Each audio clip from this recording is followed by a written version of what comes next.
This election is not over, far from it.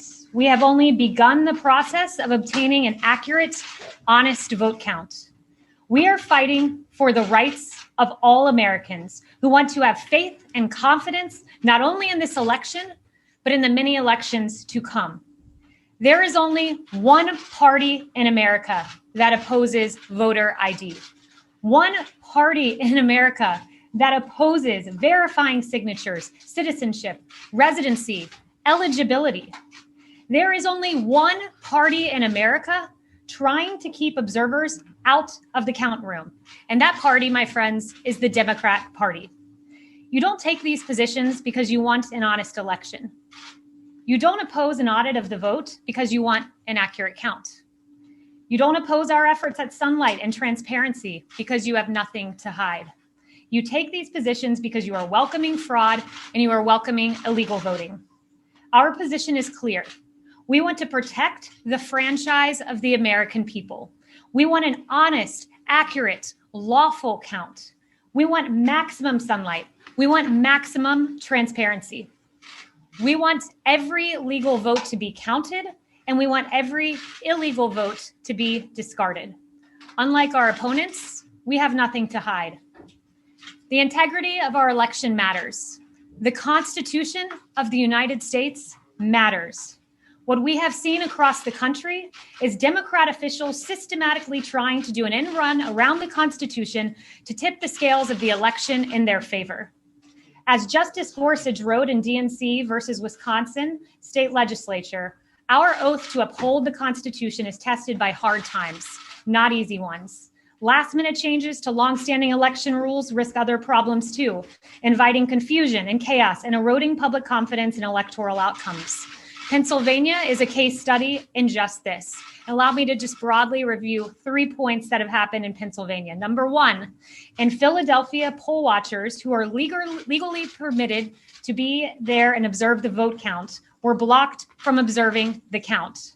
Our poll watchers were put behind barricades in a massive room.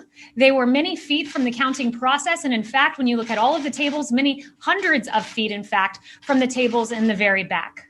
They were completely in the dark, completely unable to oversee the vote count, as was their legal right. An observer on the scene described it this way. Imagine being on a football field. You're on the 10-yard line and expected to make a call in the end zone on the other side of the field. It is unacceptable. An intermediary court ruled on the side of the campaign, on the side of transparency and allowing the poll watchers to observe the count. But what did the Democrat Pennsylvania Supreme Court do?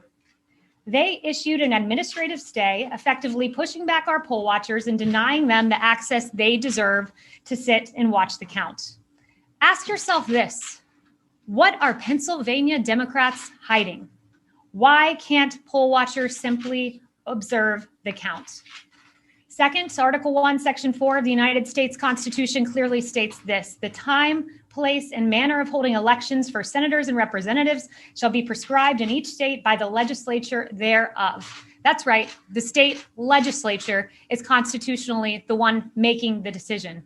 But the Supreme Court of the Commonwealth of Pennsylvania, Kathy Boockvar, and the Democrat-tilted Pennsylvania Supreme Court have continually disregarded the Constitution, making decisions clearly in the domain of the Pennsylvania legislator. In fact, maybe there's a reason the Secretary of State, Boockvar, keeps substituting her will for that of the legislature in a completely unconstitutional fashion. Perhaps it's because she has motive. In fact, she has shown her partisan hatred tweeting this: using the title, quote, president before the word, quote, Trump really just means the office of the presidency. We see where her motives stand. And finally, a mere survey of the facts shows that voters in blue counties like Philadelphia County were given certain privileges that voters in red counties were not afforded. The Constitution's Equal Protection Clause requires uniform standards, but Democrat election officials created disparities depending on where citizens lived and where they voted in the state.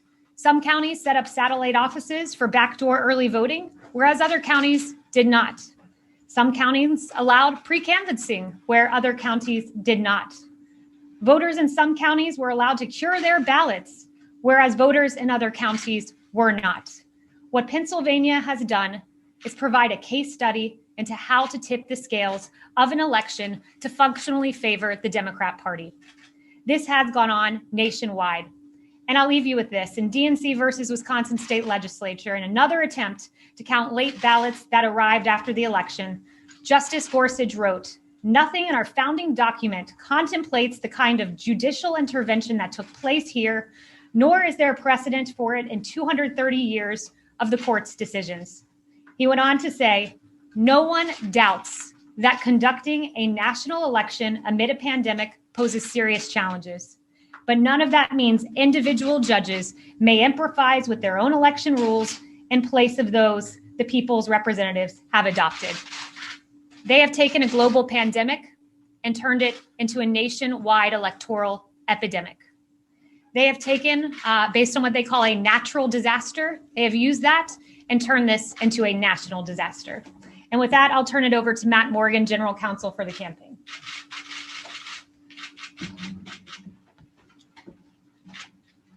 Thank you, Kaylee. As Kaylee stated, the election is not over. Tabulation and canvassing continues across the United States. And today in the United States District Court for the Middle District of Pennsylvania, Donald J. Trump for president and 2 representative voters filed suit against the Secretary of State in select counties, alleging 2 things. Number 1, a violation of equal access based on a lack of meaningful observation and transparency, particularly in Democrat-controlled counties. And secondly, a violation of equal protection based on disparate treatment between Republican voters and Democrat voters. But what does this mean in layman's terms? What does this mean for all of you? What this means is if you are a Democrat in Philadelphia, you are allowed to work outside the bounds of the restrictions on fixing defective ballots, sometimes referred to as curing. But if you're in Republican counties in the state of Pennsylvania, you are not allowed to do that because they're strictly following the text of the statute in Pennsylvania. Secondly, if you are a Republican in the city of Philadelphia, for example, you are not allowed meaningful access to the observation of the vote tabulation process. If you're a Democrat in a Republican-leaning county in the state of Pennsylvania, you were allowed that access to meaningfully view the ballots as they're being counted. There are, in Philadelphia and Allegheny counties, there were over 682,000 ballots that were tabulated outside the view of our observers who are entitled by law to review those ballots.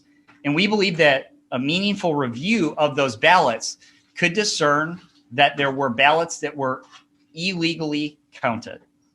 Our relief that we're seeking at this point is to enjoin the Secretary of State from hurrying to certify the results before they were completely tabulated or canvassed so that we can obtain that meaningful review and discern within those 682,000 ballots at least, and there may be more throughout the state, whether or not there is disparate treatment for Republican voters and Democrat voters in the states, and whether Democrat voters were disproportionately allowed to cure or fix their ballots in some locations in the state and not others. And for example, even at a minute level here today, we are very close. We are very close to the automatic recount statute in Pennsylvania, and this lawsuit itself could change that or swing that small discrepancy. So this is the relief we're seeking at this time, but I would also urge the press and those out there that this is step 1 of a process. We are within our rights to look into these irregularities. We were in our rights to observe the votes as they are being tabulated. We will observe those, and we believe that this lawsuit takes us one step closer to closing the gap in the vote differential in Pennsylvania. And at this time, I'll turn over to the Republican chairwoman, Ms. McNeil. Thank you all for coming.